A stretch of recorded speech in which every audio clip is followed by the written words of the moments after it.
News on that is health, where Kenya recorded 20,105 new HIV infections in 2024. This is an increment of 3,335 infections from the 16,752 new cases recorded in 2023.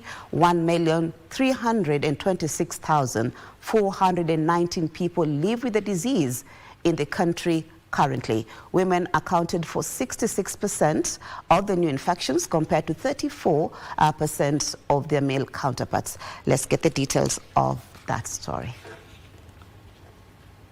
Of HIV report released by the National Syndemic Disease Control Council showed a 16% rise in new infections from 16,752 cases in 2023 to 20,105 cases in 2024.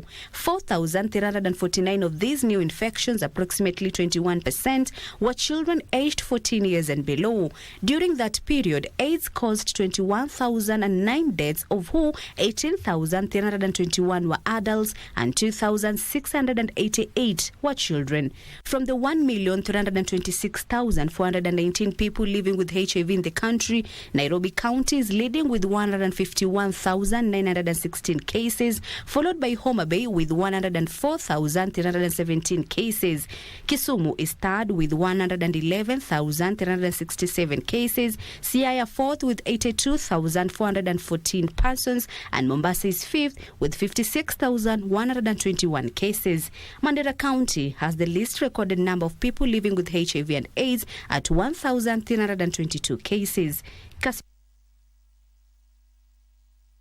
Question, Amasha, for that report. Victor, we've come a long way in as far as HIV is concerned. It's over 40 years, but you're still grappling with infections, and women are actually bearing the brunt. Yeah. You know?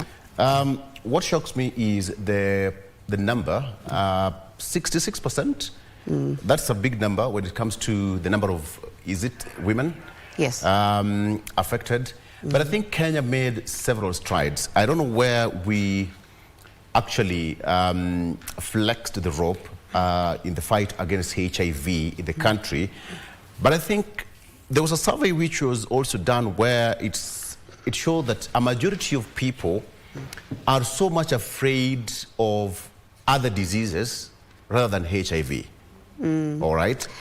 And that is a very big scare. And when you look at that number, 66% female and 36? Yeah. That gap is huge. Is huge, now, yeah. that calls for, again, an intervention and stringent awareness against HIV. But again, we also have Wafula here. When you look back in the days in the 80s and early 90s when the fight against HIV was there, it was more of a stigma way back then. Yeah. How was it, and what do you think has changed over time? I think, good morning, Kenyans. Good morning. Yeah, I think what has gone wrong since that time is awareness. Awareness has gone down, especially from the Ministry of Health advertising this, the nature and the harmful of the disease. So that one has also reduced the defensive mechanism from the people. That is true, because even looking at how it was happening in yesteryears, in primary school, there was a very concerted effort of educating even the young ones about the effects of HIV, of which today I don't think it happens. And I think maybe that is where we fall off the wagon, probably. But that's where we drop matters awareness, I think we need to rethink on how we undertake the awareness of this disease. Yeah. So generally what you're saying, Mike, is actually messaging and all that. Yeah, we've come a long way. And I want to agree with you, because growing up, I mean, those pictures were all over. Yeah. And you got scared. And today's young people are not scared of the disease because they never saw what we saw.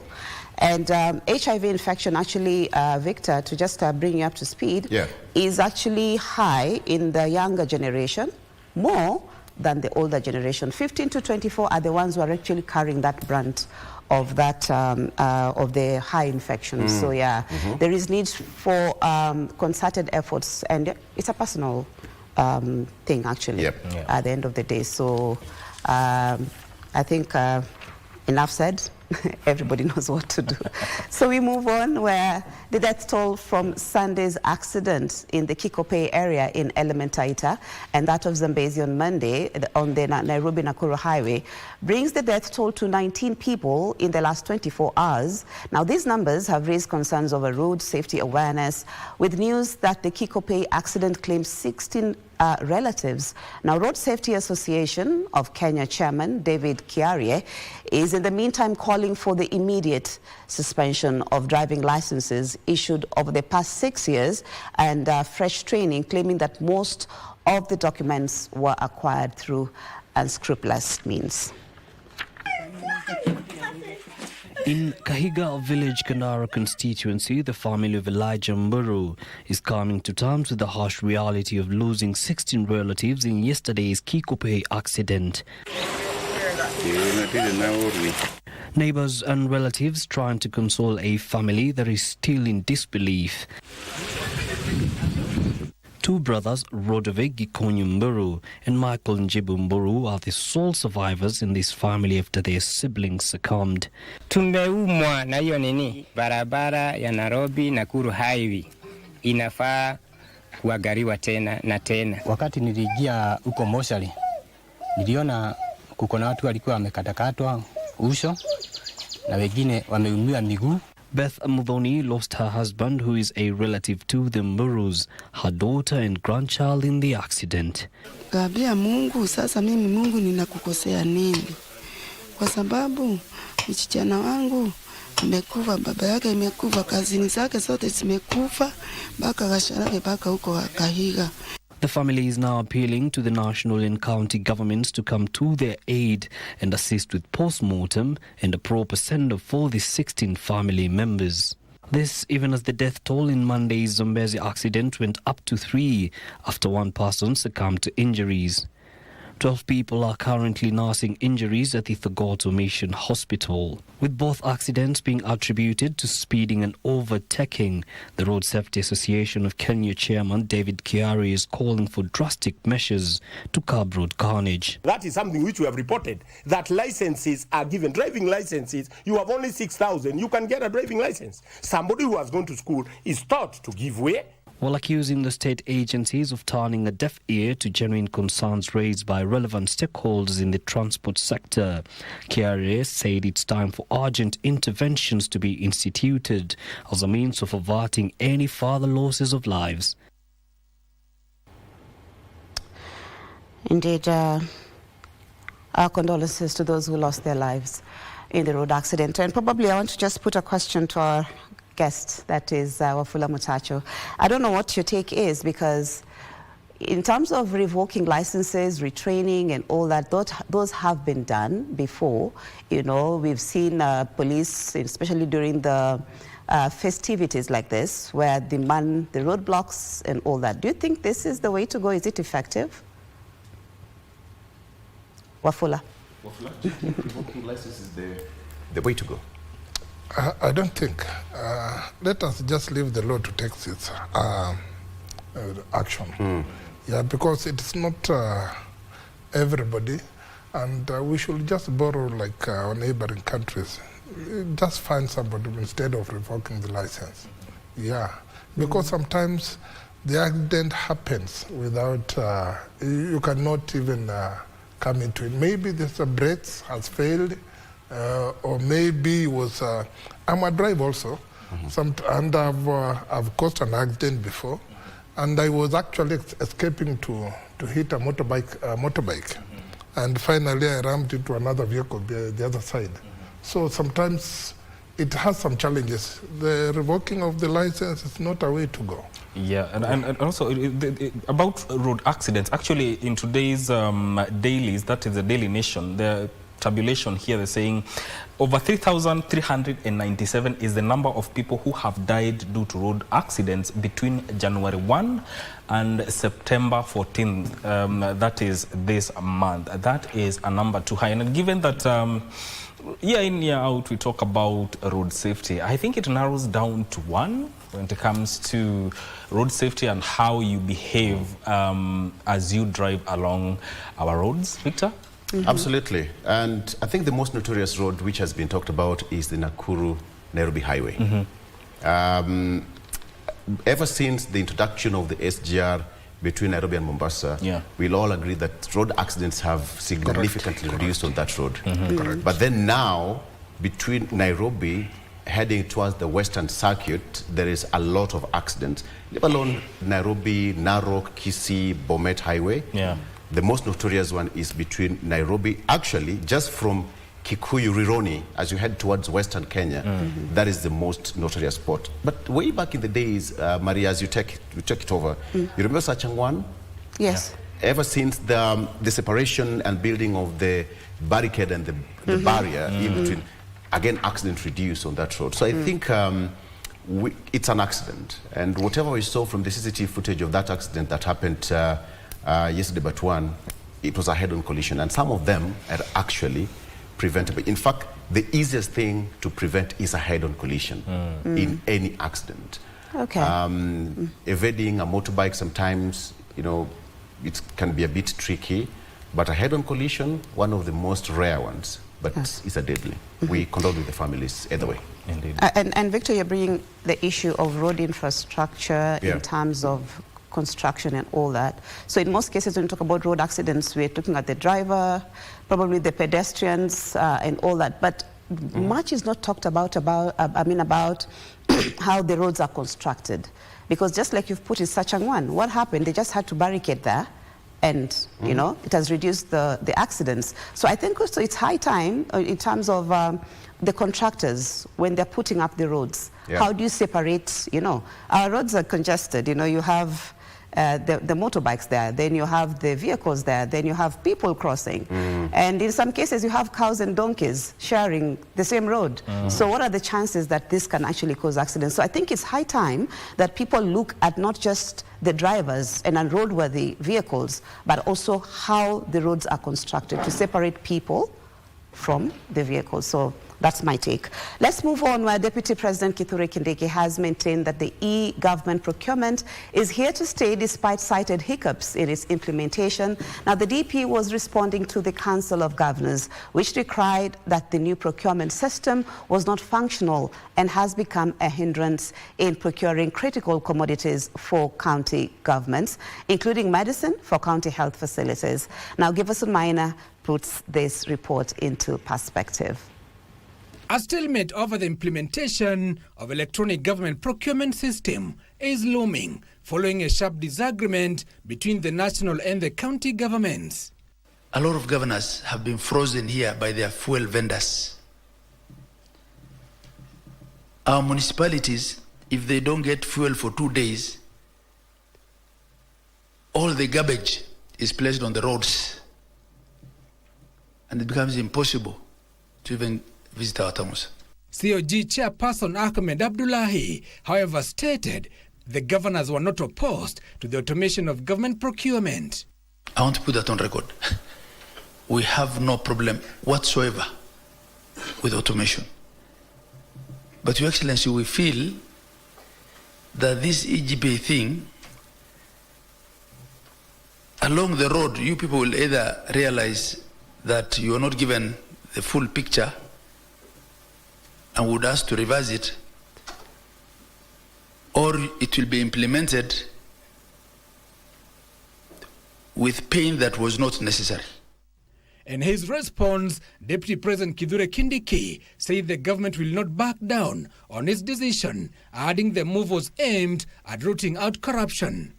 We must preserve and implement devolution, because the issues that devolution was supposed to resolve are as critical as they were 15 years ago when we enacted the constitution we have today. The second in command calling for speedy settling of pending bills accruing to 720 billion Kenyan shillings.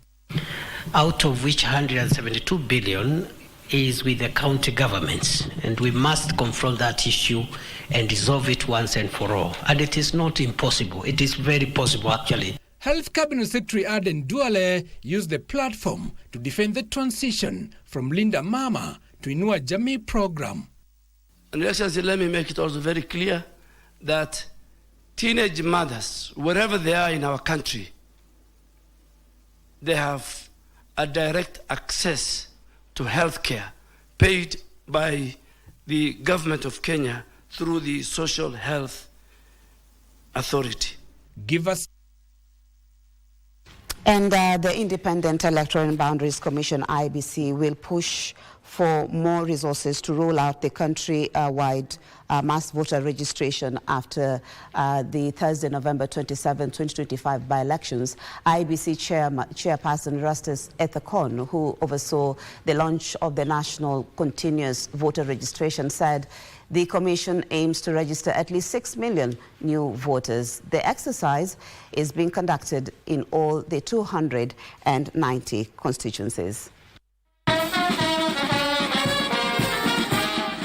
The Independent Electoral and Boundaries Commission Chairperson Erastus Ethekon reiterated the Commission's commitment to ensure all eligible voters have been registered before the 2027 general elections.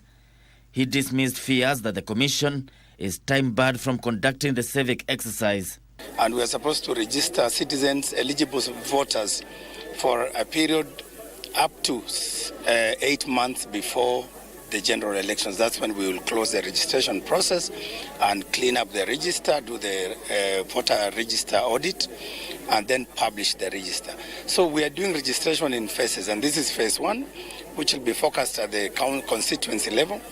Then phase 2 will now go further down to the wards and villages.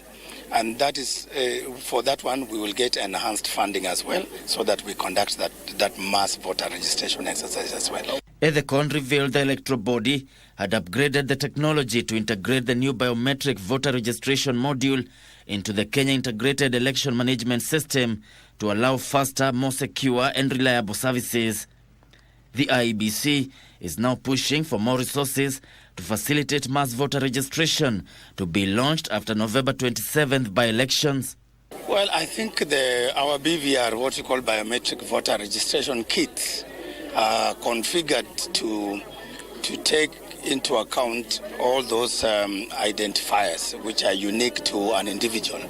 And that's why we do the fingerprints, but also the facial features to allow us to authenticate that indeed, besides what is in the ID, the person who has been registered as a voter is the right person.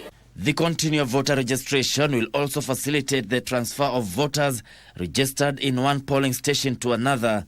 The IBC aims to increase the voter roll to 28 million by registering 6 million new voters.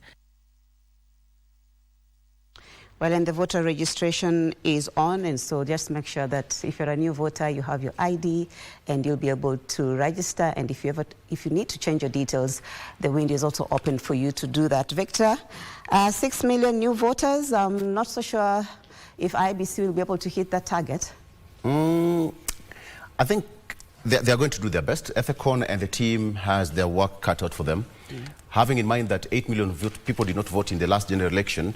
So yesterday when you talked about that, the new target is people who are, who just graduated from high school or campus and do not have their voters card and need to register.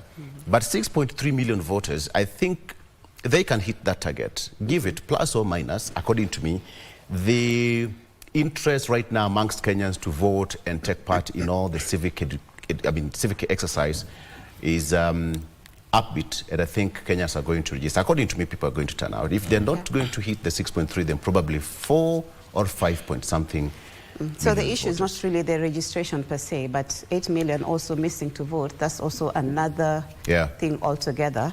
And so it's one thing to register, it's another thing to get people to vote, but that's also another discussion. Wafula Mutacho, let me put this question to you. The e-procurement system, the governors are complaining that it's not working very well for them. Is it a good move for the government?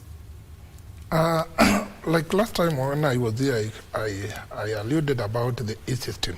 I think it is the best system to go, because most of the procurements, like I said last time, I lost some tenders because of interest from other parts when doing the tender. So with the e-procurement system, at least everything is put in the portal. So you can just see the person who won the tender had all the requirements and the pricing was okay.